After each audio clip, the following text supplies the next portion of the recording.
حضرت فاروق اعظم رضی اللہ عنہ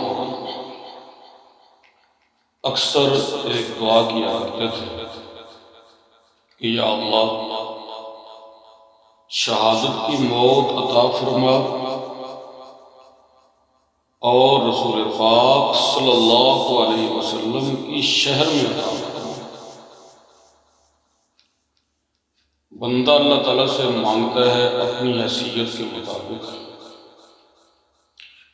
لیکن اللہ پاک اپنی شان کے مطابق نوازتے ہیں۔ اب حضرت فاروق اعظم رضی اللہ تعالیٰ عنہ نے صرف شہادت کی موت مانگی، اللہ پاک نے نبی پاک صلی اللہ علیہ وسلم کے مصلی پر موت کے اسباب پیدا فرمائے اور شہادت کی موت دی۔ حضرت فاروق اعظم رضی اللہ تعالیٰ نے شہر رسول میں موت کی دعا کی تھی، اللہ پاک نے شہر رسول میں موت دے کر آپ صلی اللہ علیہ وسلم کے پہلو میں دفن ہونے کی سعادت عطا فرمائی۔ اللہ تعالیٰ سب کو یہ سعادت نصیب فرمایا کہ ہماری موت مدینے میں آئے اور جنت البقیع میں اللہ پاک ہمارا مدفن بنائے۔ اللہ تعالیٰ سے یہ دعا مانگتے رہنا چاہیے کیونکہ یہ ایک بہت بڑی سعادت ہے۔ مدینہ منورہ کے بارے میں نبی پاک صلی اللہ علیہ وسلم نے ارشاد فرمایا کہ جو آدمی مدینے کی سختیوں اور تکلیفوں کو برداشت کر کے اس میں رہائش رکھے، میں اس کے لیے شفاعت کروں گا۔ تو گویا مدینے کی رہائش نبی پاک صلی اللہ علیہ وسلم کی شفاعت کا ذریعہ ہے، اور جس کی آپ صلی اللہ علیہ وسلم نے شفاعت فرما دی اس کی بخشش یقینی ہے۔ ایک دوسری جگہ آتا ہے کہ مدینے کے راستوں پر اللہ پاک نے پہرے کے لیے فرشتوں کو مقرر فرما رکھا ہے، جو نہ تو مدینہ منورہ میں طاعون کو داخل ہونے دیتے ہیں اور نہ ہی دجال کو داخل ہونے دیں گے۔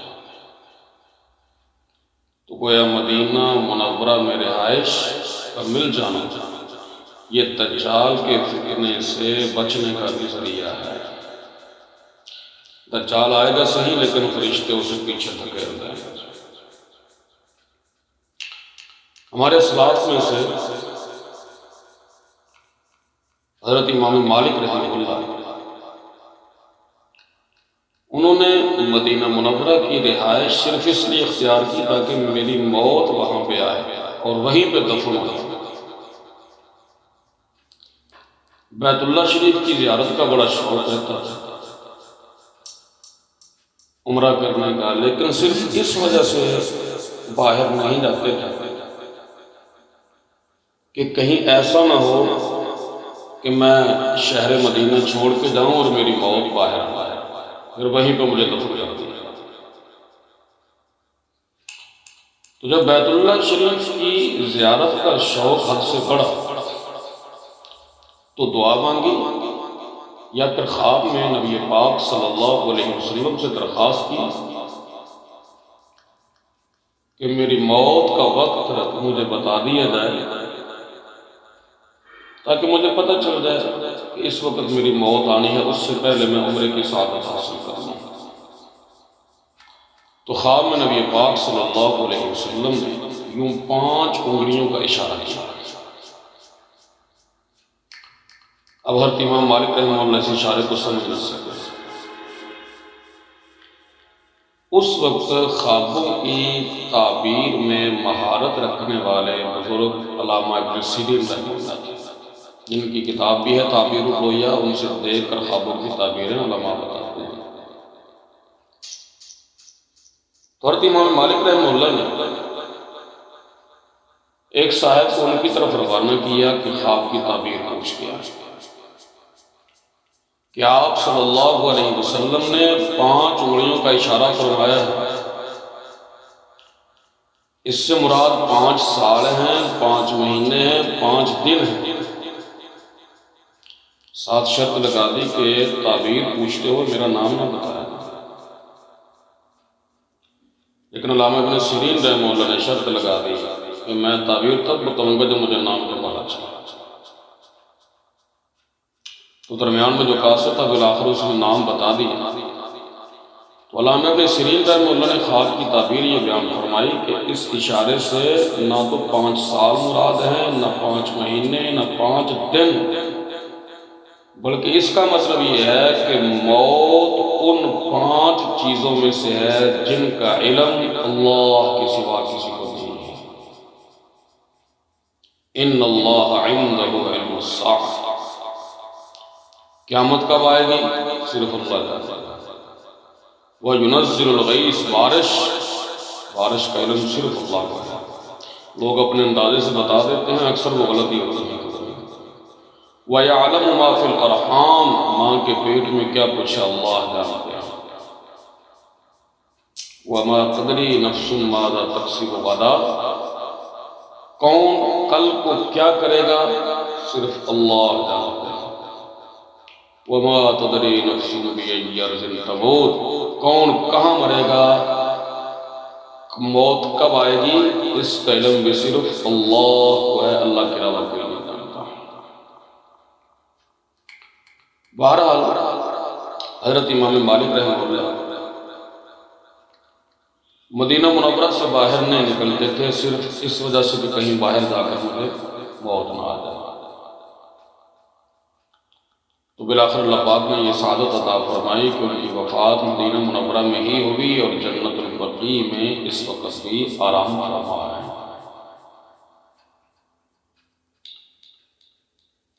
ہمیں بھی دعا کرتے رہنا چاہیے کہ اللہ پاک ہمیں بھی یہ سعادت نصیب فرمائے۔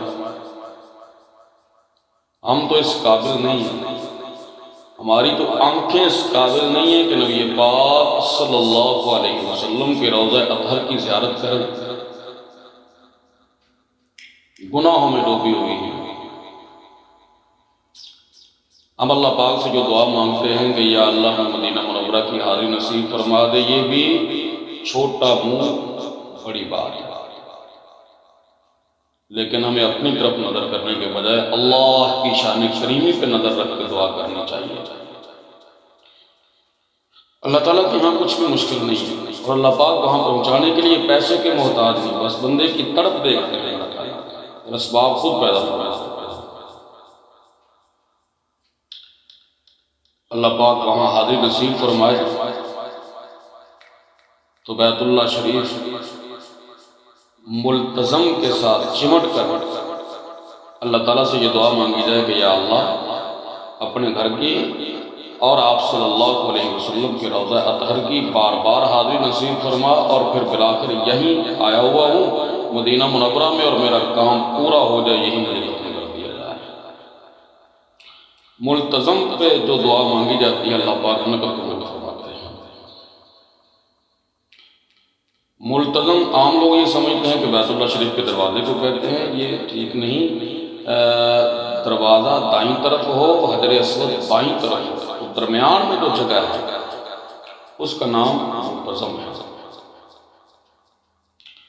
حضرت مولانا خلیل احمد سہارنپوری رحمہ اللہ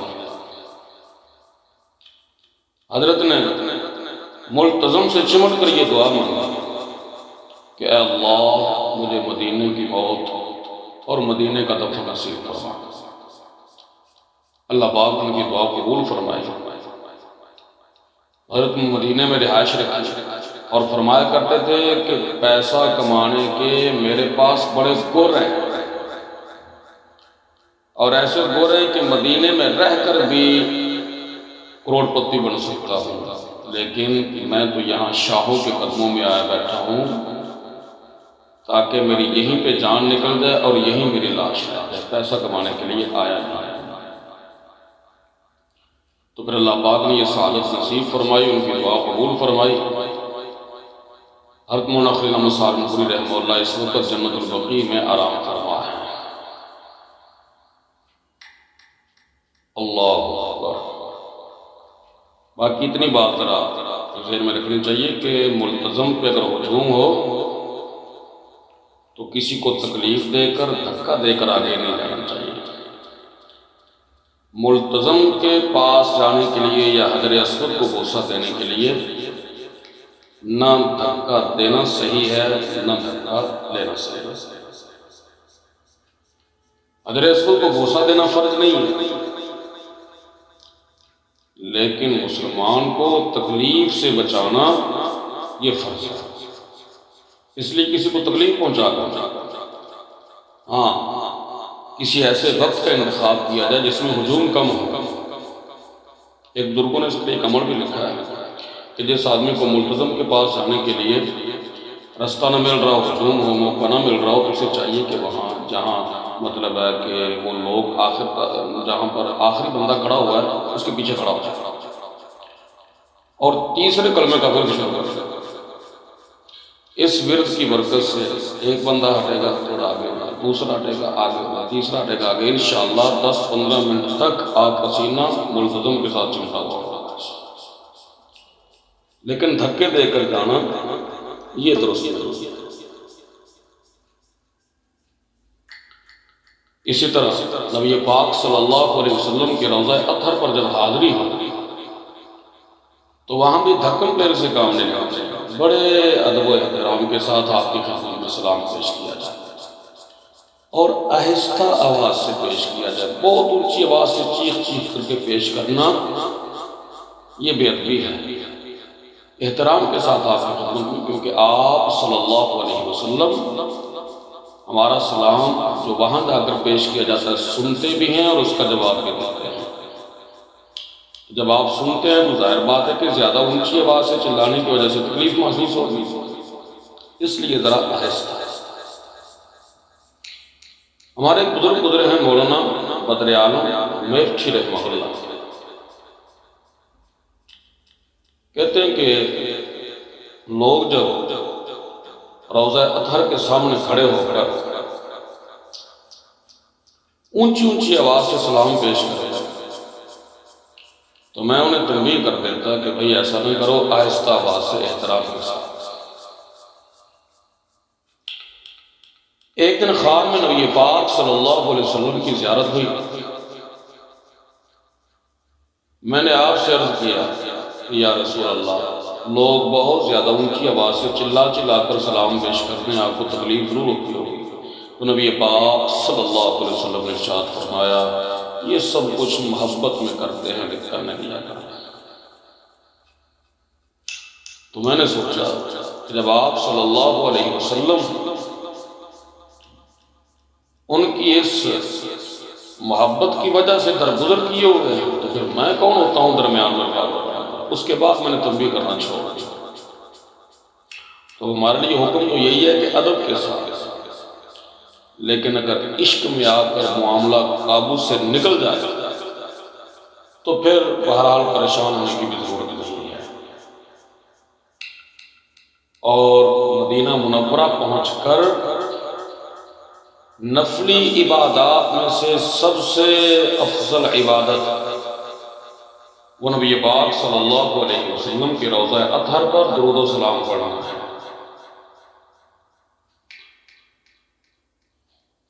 اور کوشش کرنی چاہیے کہ وہاں سیر پہ آگے پیچھے جانے پہ وقت کم سے کم لگے اور آپ صلی اللہ علیہ وسلم کے روضہ پر حاضری زیادہ سے زیادہ ہو۔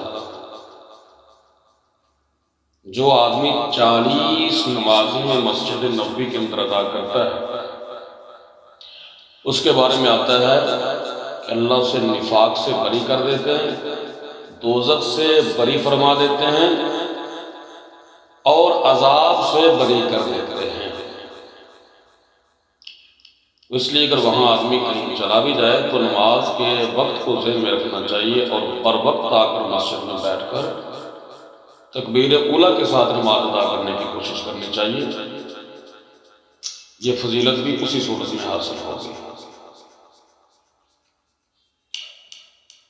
اور ہر مسلمان جب عمرہ کے لیے جاتا ہے تو نبی پاک صلی اللہ علیہ وسلم کی روضہ اطہر پر حاضری تو ہوتی ہی ہے،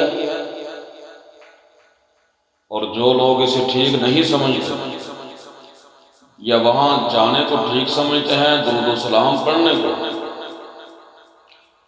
ٹھیک نہیں سمجھتے، ان کے لیے بھی دعا کرنی چاہیے، اللہ پاک انہیں ہدایت نصیب فرمائے۔ آپ صلی اللہ علیہ وسلم کا ارشاد ہے، فرمایا جو عمرے کے لیے آیا اور میرے پاس نہ آیا اس نے مجھ سے بے وفائی کی۔ اس لیے حضور پاک صلی اللہ علیہ وسلم کے روضہ اطہر کی زیارت کے لیے ضرور حاضر ہونا چاہیے، اور اللہ پاک سے مانگتے رہنا چاہیے کہ اللہ بار بار وہاں کی حاضری نصیب فرما، اور جب میری موت کا وقت قریب آئے تو اس وقت بھی حاضری نصیب فرما، مدینہ منورہ میں پہنچوں اور بس کام پورا ہو۔ اور اگر اللہ نے